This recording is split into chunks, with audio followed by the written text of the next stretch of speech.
નમસ્કાર, સચ્ચાઈની ખબર ન્યૂઝ ચેનલમાં આપનું સ્વાગત છે। હવે જોઈએ આજના સમાચાર। ભાવનગરમાં રથયાત્રા પૂર્વે પોલીસનો ફ્લેગ માર્ચ, કાયદો વ્યવસ્થા જાળવવા સઘન બંદોબસ્ત। દર વર્ષની પરંપરા મુજબ આ વર્ષે પણ ભાવનગર શહેરમાં ગુરુવારે નીકળનારી ભગવાન જગન્નાથની ભવ્ય રથયાત્રાને અનુલક્ષીને કાયદો અને વ્યવસ્થા જળવાઈ રહે તે માટે ભાવનગર જિલ્લા પોલીસ દ્વારા શહેરના વિવિધ વિસ્તારોમાં ફ્લેગ માર્ચ યોજવામાં આવ્યો। ફ્લેગ માર્ચ દરમિયાન રથયાત્રાના રૂટ પર આવેલા મુખ્ય માર્ગો, સાંકડા રસ્તા તેમજ સંવેદનશીલ અને ભીડભાડવાળા વિસ્તારમાં પોલીસ દળે પગપાળા માર્ચ કરી સુરક્ષાની સમીક્ષા કરી હતી। આ પ્રસંગે સ્થાનિક આગેવાનો, વેપારીઓ, વિવિધ સમાજના પ્રતિનિધિઓ અને સંસ્થાના હોદ્દેદારો પણ જોડાયા। ફ્લેગ માર્ચમાં ભાવનગર જિલ્લા કલેક્ટર ડોક્ટર મનીષ કુમાર બંસલ, ભાવનગર રેન્જના આઈજી રાજેન્દ્ર અંસારી, જિલ્લા પોલીસ અધિક્ષક નિતેશ પાંડે, એસપી કક્ષાના અધિકારીઓ એએસપી ગૌતમ, એબી ચૌધરી, એએસપી ગઢવી, ડીવાયએસપી સિયાલ સહિત વિવિધ વિભાગના ઉચ્ચ અધિકારીઓ ઉપસ્થિત રહ્યા હતા।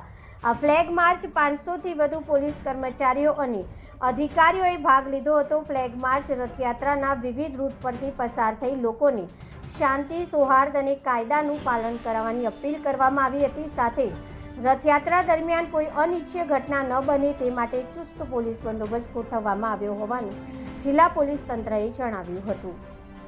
हम दिखाएंगे सच्चाई की खबर चैनल को लाइक कीजिए, सब्सक्राइब कीजिए और हमारे साथ जुड़े रहिए। हम दिखाएंगे आपको सच्चाई की खबर।